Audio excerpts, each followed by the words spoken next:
everybody. So we're going to California. We're making 2 stops. We're going to the 2 areas that you know very well, and it's a shame. It seems that many more people are missing than anyone thought even possible. And I want to be with the firefighters and the FEMA and first responders. We'll be spending a lot of time. We'll be coming back here, probably landing at 4 o'clock in the morning or something like that. But we want to spend a lot of time. We want to discuss many things. I'm meeting with the governor and the new governor and governor-elect. So we have a lot of things to talk about. We will be talking about forest management. I've been saying that for a long time, and this could have been a lot different situation, but the one thing is that everybody now knows that this is what we have to be doing, and there's no question about it. It should have been done many years ago, but I think everybody's on the right side. It's a big issue. It's a big issue. Very expensive issue, but very, very inexpensive when you compare it to even one of these horrible fires.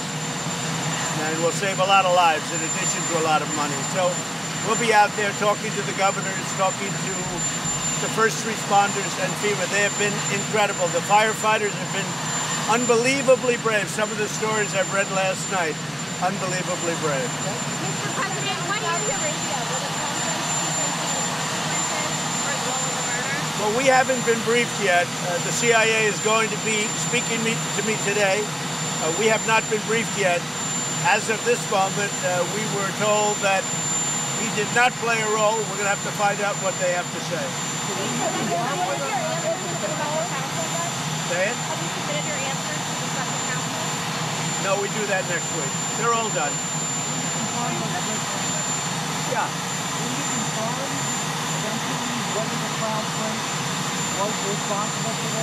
Well, we're taking a look at it. You know, we also have a great ally in Saudi Arabia. They give us a lot of jobs. They give us a lot of business, a lot of economic development. They have been a truly spectacular ally in terms of jobs and economic development. And I also take that, you know, I'm president. I have to take a lot of things into consideration. So we will be talking with the CIA later and lots of others. I'll be doing that while I'm on the plane. I'll be speaking also with Secretary of State Mike Pompeo. We have not been talking about it. We have not been talking about it. We'll see.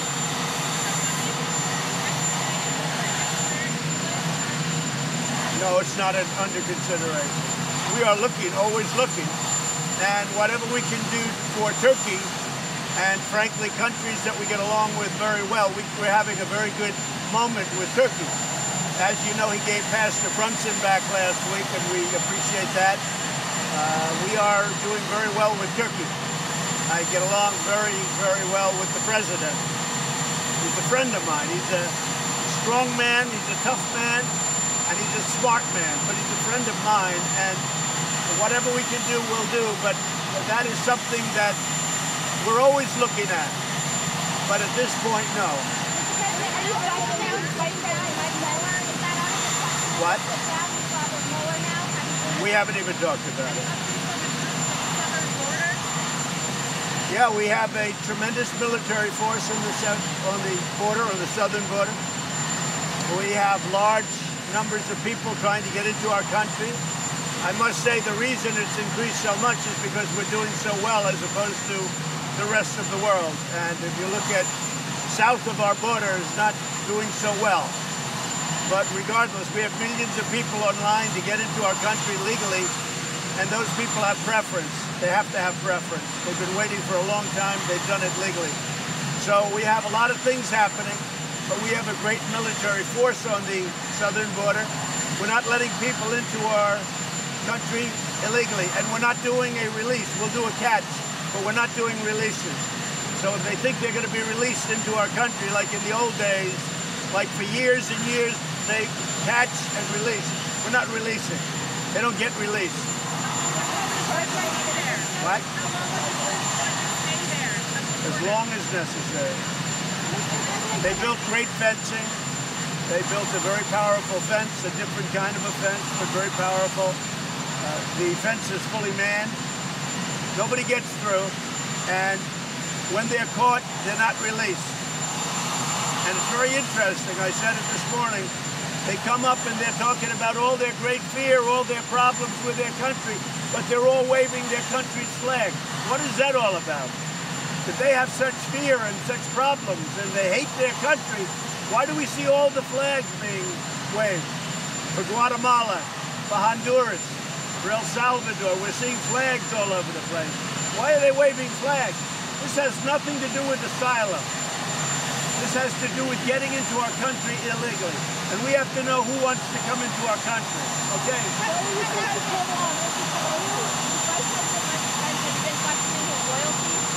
No, I don't question his loyalty at all. He is 100% loyal. It was a phony story. I doubt they had any sources. A typical New York Times phony story. Mike Pence is 100%. Not even a doubt about it in my mind. He's been a trooper. He's been with me from as soon as I won the primary. I mean, he was the one I chose, and I could not be happier. And I don't question his loyalty at all. He's already been tested in many ways. Mike Pence is a terrific person. That was a phony story written by the New York Times, who, by the way, never called me for a comment. How do you do a story like that? See, it's fake news, and that's what breaks up a country. Fake news. How do you do a story like that and you don't call the principal? I would give them a quote. I would say it's not true, and that's the end of their story. But they don't do that. They write, and then they make up sources. They may speak to one person, but they make up phony sources. They make it like you write a novel. Have you ever written a novel? That's the way a lot of the news stories are written. That's why I call it fake news. It's fake, and it's a very bad thing for our country. It's very dangerous. Mike Pence is 100%. They should retract that story. But you can't do that story without calling me for a quote. Or you could call Sarah Huckabee and say, could I get a quote?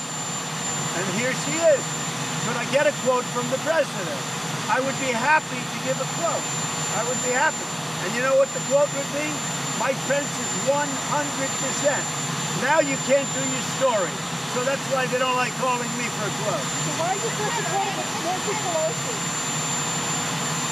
I would help Nancy Pelosi if she needs some votes. She may need some votes. I will perform a wonderful service for her. I like her. Can you believe it? I like Nancy Pelosi. I mean, she's tough and she's smart, but she deserves to be Speaker. And now they're playing games with her, just like they'll be playing with me. It's called presidential harassment. The president of your country is doing a great job, but he's being harassed. It's presidential harassment. Well, in a way, her own party's harassing her. There's nobody else should be speaking. Now, that doesn't mean for 100 years, but certainly they should start off with Nancy Pelosi as Speaker. And I already have a lot of votes. If she needs any votes, if she asks me, I will give her the votes to put her over the top. Well, I saw Tom Reed as an example. He's a fine man, a congressman. I would call him a moderate. I'm not saying I get him from the super conservative side, but maybe I even get him from there. But I don't imagine she'd need too many. But whatever number of votes she needs, if it's 50 or 10 or 2 or 1, she's got them from me, automatic. So tell her opposition, they're wasting their time.